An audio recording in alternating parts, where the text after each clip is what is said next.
U veľkých mestoch parasty, ta i hobisti sad za kornišoni i tak patra zarobiť dajaký dinar. Miroslav Ivan zo Zilincov zakúpil zahradu kolo Ruskovo dvoru u Šidu i u štvrtý rok sadzi kornišoni na špalíru.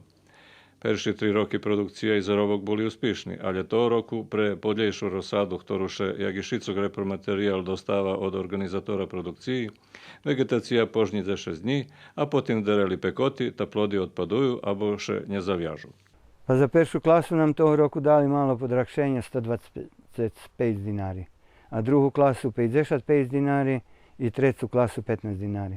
Podzvihli kolo 8% cenu, a repromaterijal podzvihli 20%. Takže za 6 ari toho roku, keď mám posadzene, 80 ezri dlustvo, jak v loni na 10 ari to bolo dlustvo. Isto 80 ezri. Znači toho roku bude veľa menší zarobok? Bardzo menší. Totalno som nezadovoljný.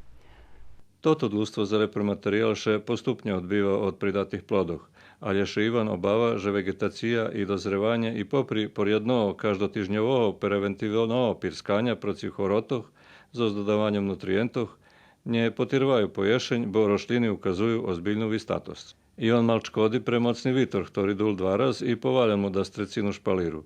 Preto, jak vyrachoval, prepadli 1000 kg plody, a tomu osigurujúca chyža nepripoznala.